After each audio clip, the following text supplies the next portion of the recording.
ചന്ദ്രൻ തന്നെയാണ് ഈ തട്ടിക്കൊണ്ടുപോകലിന് പിന്നിലെന്ന് പ്രഥമ ദൃഷ്ട്യാ വെളിവായിരിക്കുന്ന സാഹചര്യത്തിൽ സംസ്ഥാന ആഭ്യന്തര വകുപ്പിന്റെ വീഴ്ചയാണിതെന്ന് പ്രതിപക്ഷ നേതാവ് വ്യക്തമാക്കുകയുണ്ടായി. ഇത്രയും വലിയ തട്ടിക്കൊണ്ടുപോകൽ അരങ്ങേറിയിട്ട് പോലും പോലീസ് ഇതുവരെയും സ്ഥലത്തെത്തിയിട്ടില്ല എന്നത് തന്നെ നിയമവാഴ്ചയുടെ തകർച്ചയാണ് സൂചിപ്പിക്കുന്നത്. ഏഷ്യാവിഷൻ ക്യാമറാമാൻ വിനോദിനൊപ്പം ജാൻസിമോൾ പെരുന്തോട്ടയിൽ നിന്നും.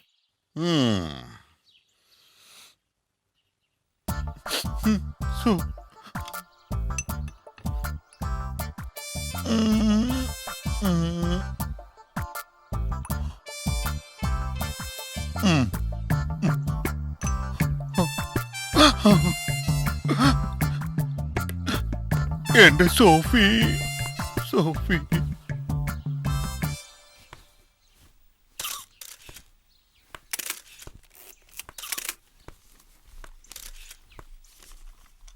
ഈ സംഭവം പോലീസിൽ അറിയിച്ചില്ലേ? അറിയിച്ചു.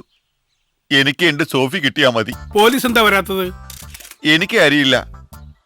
എനിക്ക് എന്റെ സോഫി കിട്ടിയാ മതി. ആഭ്യന്തരമന്ത്രിയുടെ അനാസ്ഥയാണ് ഇതെന്ന് സാറിന് തോന്നുന്നുണ്ടോ? ആരുടെ അണസ്ഥയാണെങ്കിലും ശരി, എനിക്ക് എന്റെ സോഫിയെ കിട്ടിയാ മതി. മന്ത്രിസഭയുടെ രാജി താങ്കൾ ആവശ്യപ്പെടുന്നുണ്ടോ? ആര് രാജിവെച്ചാലും ശരി, നിങ്ങൾക്ക് നിങ്ങളുടെ സോഫിയ കിട്ടിയാ മതി.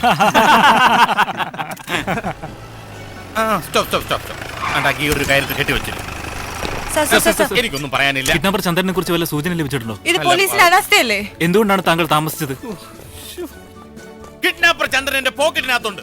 പിന്നെ അനാസ്ഥ അതെന്താണെന്ന് അറിയണമെങ്കിൽ നിന്റെ ആസ്ഥാനത്തിന് തന്നാ അറിയൂടാ. പിന്നെ താമസിച്ചത് വരുന്ന വഴിക്ക് 2 കിലോ ഉണക്കമീൻ മേടിച്ച് നിന്റെ അമ്മായിയുടെ വീട്ടിൽ കൊടുക്കാനുണ്ടായിരുന്ന. ഇങ്ങനൊക്കെ മറുപടി പറഞ്ഞാൽ മതിയോടി. സർ പറയൂ പ്ലീസ്. ഒന്നും പറഞ്ഞില്ല. എന്താ സർ പറയൂ. എന്റെ പൊന്നനിയ, എന്റെ പൊന്നു പെങ്ങളെ, ഒന്നും പറയാറായിട്ടില്ല. കേസിന്റെ അന്വേഷണം നടക്കുന്നല്ലേ ഉള്ളൂ. അത് കഴിഞ്ഞെല്ലാം വിശദമായിട്ട് പറയാം. സർ എന്തെങ്കിലും പ്ലീസ്. എന്തെങ്കിലുമൊക്കെ പറയണമെന്നുണ്ട്, പക്ഷെ അതിന് പറ്റിയ സമയം ഇതല്ലല്ലോ. എന്തായാലും ഞാൻ നമ്പ്യാരോട് സംസാരിച്ചതിന് ശേഷം നമുക്കിത് സംസാരിക്കാം. അതുപോലെ ആ മിസ്റ്റർ നമ്പ്യാർ, ഒരു മിനിറ്റ്. മിസ്റ്റർ നമ്പ്യാർ, എനിക്ക് പേഴ്സണൽ ആയിട്ട് കുറച്ച് കാര്യങ്ങൾ സംസാരിക്കാനുണ്ട്. എന്താണ്? എല്ലാം നഷ്ടപ്പെട്ടില്ലേ? ആർക്ക് വേണ്ടിയാണ് ഞാൻ ജീവിക്കുന്നത്? മിസ്റ്റർ നമ്പ്യാർ, നമുക്ക് എല്ലാത്തിനും പരിഹാരം ഉണ്ടാക്കാം. പ്ലീസ് നിങ്ങളൊന്ന് പുറകോട്ട് മാറുന്നേ. നമുക്ക് അകത്തിരുന്ന് സംസാരിക്കാം പ്ലീസ്. വരാം, ഇവിടെ വെയിറ്റ് ചെയ്താൽ മതി. വരാം. സാർ, എന്താ സാർ ഇത്? മീഡിയയിൽ കൂടെ എല്ലാം ഇങ്ങനെ പബ്ലിഷ് ചെയ്ത് കഴിഞ്ഞാൽ നമ്മുടെ നീക്കങ്ങൾ എല്ലാവർക്കും മനസ്സിലാവില്ലേ? അത് കൂടുതൽ അപകടങ്ങളെല്ലാം ഉണ്ടാക്കൂ. നിങ്ങൾക്കൊന്നും മനസ്സിലാവില്ല. മീഡിയയിൽ കൂടെയെങ്കിലും എന്റെ മനസ്സിന്റെ വേദന ആ കസ്മന്മാർ മനസ്സിലാക്കട്ടെ. സാർ പ്ലീസ്, ഇനി അവർ വിളിക്കും. അവരെവിടെ നിന്നാണ് വിളിക്കുന്ന അറിഞ്ഞെങ്കിൽ മാത്രമേ എനിക്ക് അവരെ ട്രാപ്പ് ചെയ്യാൻ പറ്റുള്ളൂ. അതിനുള്ള എല്ലാ സംവിധാനങ്ങളും ഞാൻ റെഡിയാക്കിയിട്ടുണ്ട്. പിന്നെ വേറൊരു കാര്യം, ഇനി അവര് വിളിക്കുമ്പോൾ സാർ അവരോട് മാക്സിമം സംസാരം നീട്ടണം. അവര് ചോദിക്കുന്ന പണം കൊടുക്കാന്ന് പറയണം. അത് എവിടെ വെച്ച്, എപ്പം, എങ്ങനെ, ഇതെല്ലാം സാർ ചോദിച്ചു മനസ്സിലാക്കണം. ഇതേ നമുക്ക് അവരെ വീഴ്ത്താൻ ഒരു വഴിയുള്ളൂ. പ്ലീസ് സാറ് ഞങ്ങളോട് സഹകരിക്കണം. അയ്യോ സാറേ, ഞാൻ എങ്ങനെ വേണമെങ്കിലും സഹകരിക്കാൻ. എനിക്ക് എന്റെ സോഫിയ മാത്രം ചാക്കോ, ബാബു ഒന്ന് കേറി വന്നേ. സാറ് ബോധം കെട്ട് വീണു. ഇതിപ്പോ പട പേടിച്ച് പന്തളത്തിൽ നിന്നപ്പോ പന്തളം കോവന്റെ ഗാനമേള എന്ന് പറഞ്ഞ പോലായി. എനിക്ക് അയാളെ നല്ല സംശയമുണ്ട്. പന്തളം കോവനെ ആ നമ്പ്യാരെ, അയാൾക്കൊരു കൂസലുമില്ല.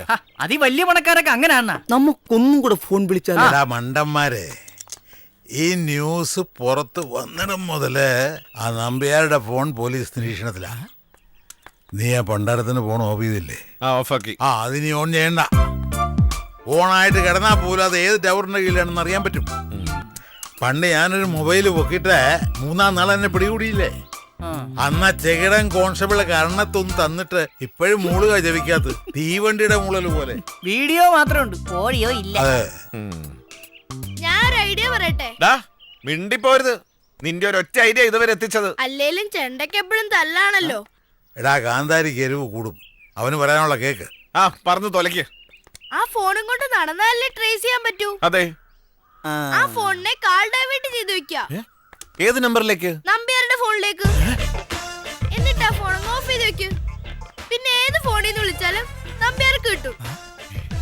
ഈ ഫോൺ വെച്ച് പിന്നെ ട്രേസ് ചെയ്യാൻ പറ്റില്ല. എന്റെ ഈശ്വര, ഇത്രയും ബുദ്ധി നിനക്ക് എവിടുന്ന് കിട്ടി? ആശാനെ, ഇവൻ വലിയ മന്ത്രിയാവും. വലിയ കള്ളനാവും പറ. രണ്ടും തമ്മിൽ വലിയ വ്യത്യാസമൊന്നുമില്ല. നിനക്കേ ഞാൻ വെച്ചിട്ടുണ്ട്. കോൾ ഡൈവേർട്ട് ചെയ്ത് വേറെ പണിയുണ്ട്. അയാളുടെ ഞാൻ വിളിച്ച നമ്പർ എന്തായാലും പോലീസ് നിരീക്ഷണത്തിലായിരിക്കും. അയാളുടെ മറ്റ് നമ്പറുകൾ ആ തീറ്റി പണ്ടാരത്തിന്റെ കയ്യിൽ നിന്ന് എങ്ങനെയെങ്കിലും വാങ്ങണം. അതിനി നാളെ നേരം വിളിക്കേണ്ടി വരും. അവസാനം കൊടുത്ത പാലില്ലേ 2 ഉറക്ക കൂലിയെ പൊടിച്ചിട്ടങ്ങ് ഛെ, കൊടുത്തു. അത് വേണ്ടായിരുന്നടാ. അയ്യേ വേണ്ടായിരുന്നു പോലും. JCB-യിലേക്ക് ഡീസൽ ഒഴിക്കും പോലല്ലേ. എത്ര കൊടുത്താലും 1/2 മണിക്കൂറിനുള്ളിൽ ദഹിക്കും. മനുഷ്യന് സ്വൈര്യം വേണ്ടേ? ഇതിപ്പോ കുറെ നേരമെങ്കിലും മിണ്ടാതെ കിടന്നോളൂല്ലോ. ഏതായാലും നാളെ രാത്രിക്ക് മുമ്പ് ഈ കഥ അവസാനിപ്പിക്കണം.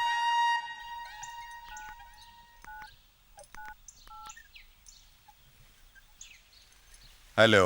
ഹായ്, ഇന്ന് ടി വി കണ്ടു. കണ്ടല്ലോ എന്റെ പൊണ്ണെ, എന്റെ ജീവിതത്തിലെ ഏറ്റവും സന്തോഷിക്കേണ്ട ദിവസമായിരുന്നു.